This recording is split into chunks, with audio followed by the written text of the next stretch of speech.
Turkish Arms kanalından herkese selamlar. Bugün uzun süredir herkesin merak ettiği Stoeger'in yeni iki tabancası var. Biri Thinline, STR9 Thinline. Bu da Thinline Plus.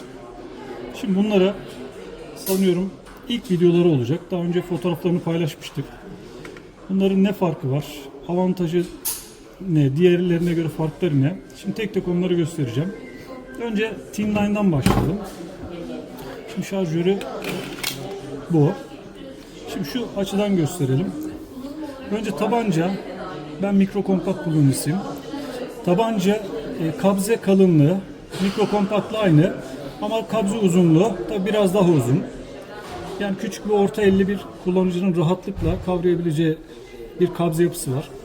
Arka tarafta sabit. Bunlarda kapak değişimi yok. Onu söyleyelim. Mikro kompaktlarda olduğu gibi. Yine buralarda tırtıklı yapısı var. Daha iyi bir tutuş sergilemesi için. Yine Glock'larda alıştığımız ve Stoeger'in STR9 serisinde de alıştığımız sökme mandalları burada. Kapak düşürme mandalı burada. Bu tarafta bunda yok. Yani bu mikro kompaktın biraz iri versiyonu diyebiliriz. Asıl farklılık üst kapakta başlıyor. Şimdi şöyle gösterelim. Gez sabit, arpacık sabit. Yine namlu dolu mu boş mu göstergesi için buradaki hazne biliyorsunuz zaten mikro kompaktlarda. Bunda da var. Burada slider cut dedikleri, yani bizde atış sırasında basıncı tahliye etmek için, basıncı yukarı doğru tahliye edip namlunun yukarı şahlanması yerine o şahlanmayı aşağı doğru ivmelemek için burada kapak kesikleri mevcut. Bakın şurada.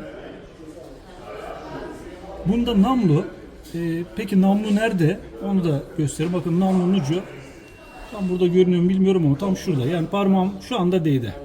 Şimdi bundaki namlu mikro kompaktlardaki namluyla aynı. Yani 83,5 milimetre, yani 8,5 santimetre diyebiliriz. Kertikler daha belirgin. Bir tane mikro kompakt getireceğim. Şimdi onunla bir göstermek istiyorum. Bakın şimdi bu mikro kompaktın kertikleri. Yani şuradan veya ışık farkından şu anda görünüyor. Bak şimdi bu da Thinline'in kertikleri. Şöyle söyleyeyim. Bariz bir fark var. Tutuşu güçlendirecek bariz bir fark var. Aynı şekilde aynı diş derinliğine ait kertikler kapağın üst tarafında, yani kapağın üst yolundaki kısımda da mevcut. Çift taraflı. Yani kimisi buradan kurmayı seviyor. Kimisi de geriden kuruyor. Şöyle mikro kompaktla önce bir farkını da gösterelim. Bakın ebat farkını da gösterelim. Şöyle. Farklı gördünüz. Namlu boyları aynı. Sadece dediğim gibi burada üst kapak kesikleri olduğu için biraz uzamış durumda. Kalınlıkları da aynı bu arada. 27,5 milim olması lazım bildiğim kadarıyla. Tabii farklılık hem üst kapakta hem de tabanca yüksekliğinde fark ediyor. Yani şöyle gördüğünüz gibi bunun şarjörünü de taktığınızda şu parmağım kadar yer kaplıyor. Ama Thinline ondan sonra şu kısım şöyle bir uzunluğu var. Şimdi mikro kompaktı şöyle kenara alıyorum. Bir de sökmek istiyorum. Sökebiliriz değil mi abi? Tamam. Yine klasik. Önce tetik düşürüyoruz. Bir tık geriye aldık. Çift taraftan tırnakları boşalttık ve çıkarttık. Şarjörü de çıkartalım. Evet. Kaset yapısı aynı. Klasik Stoeger'in kaset yapısını görüyoruz. Hafif. Şöyle şeyi de görelim. Bu irca mili ve yayı tek parça. Mikro kompaktlarda olduğu gibi. Namlu da böyle bu şekilde. Yani mikro kompaktla aynı namlu yapısına sahip. Şimdi şöyle takıyorum. Buradaki uzunluk farkından dolayı şurası kapalı kalmış. Burayı gördünüz. Şimdi takalım şöyle yerine. Şimdi Thinline buydu. Şöyle şarjını da takalım. Şimdi bunu bırakıyorum ve diğerine geçiyorum. Thinline Plus'ı inceleyeceğiz. Yine sabit kabze yapısı var. Yani elciklerle farklı elcikler yok bunda. Bazı modellerinde var STR9'ların. Yine tırtıklı bir kabze yapısı var.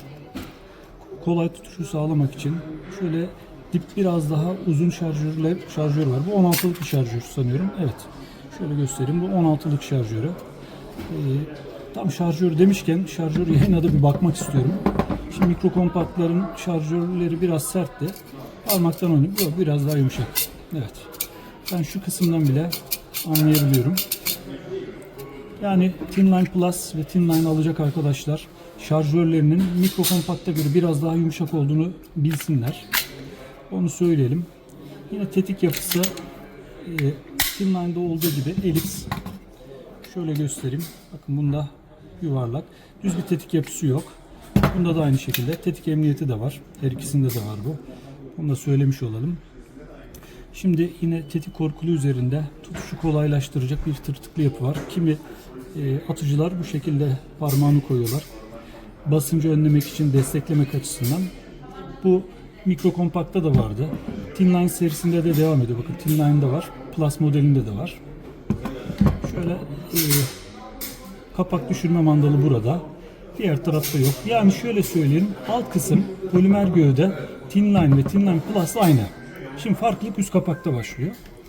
Şimdi üst kapağı kaldırdığımızda her ikisinde de Thinline'da da bunda da sabit gez ve arpacık var.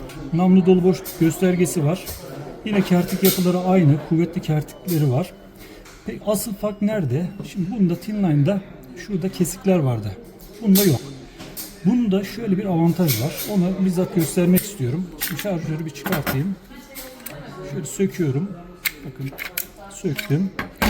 Fark yine tek parça halinde irca mili ve yayı var. Fark nerede? Fark burada. Namlu boyu. Bu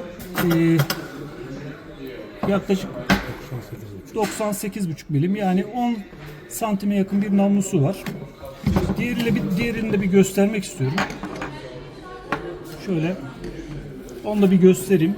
Thinline'daki tam aynı 98,5 milimetre. Şimdi bu da Thinline'dakini göstereceğim. Daha rahat anlaşılması için. Bakın. Bu elimdeki Thinline'ın, bu da Plus'ın namlusu. Şöyle göstereyim. Boy farkını görebiliyorsunuz değil mi? Bu 8,5 santim, bu 10 santim. Yani 1,5 santimlik bir fark var. Bu atışta fark ediyor mu? Muhakkak fark ediyor. Şimdi bir takalım. Namlu boyu ne kadar uzun olursa, kompansatör var mı yok mu? Bunlar da etkiliyor. Namlu boyunun uzun olması tabii atışı güçlendiriyor. Bu tabii menzilini de artırıyor. Onu da söyleyelim. Merminin etkili menzilini de artırıyor. Şöyle takması da bakın çok kolay. Yani standart Stoger sökme takmaları var. Sökmesi, takması bu kadar basit. Bakın şimdi taktım. Şimdi şöyle bir şarjörünü de bir takacağım. Şu şarjörünü takıyorum. Şöyle biraz kıyaslayalım. Ölçü kıyaslaması yapalım biraz da. Şimdi boylar, yani milim fark var. Şöyle söyleyeyim, Plus modelinde namlunun biraz uzun olması nedeniyle bakın üst kapağın biraz ucunda, şöyle gösteriyorum, şurada görünüyor. Bundan dolayı 1-2 milimlik bir uzunluk var sadece. Boylar, bakın boylar aynı. Yani yükseklikler şöyle göstereyim. Ben masaya koyduğumda anlaşılmamış olabilir. Boylar aynı. Kalınlıklar aynı. Asıl farklardan bir tanesi nişangah mesafeleri. Thinline'ın arpacık burada. Plus'ta ise burada olduğu için nişangah mesafesi Thinline Plus'ta bir tık daha avantajlı durumda. Biraz daha uzakta olması daha avantajlı bir kullanım sağlıyor. Şöyle gösterelim.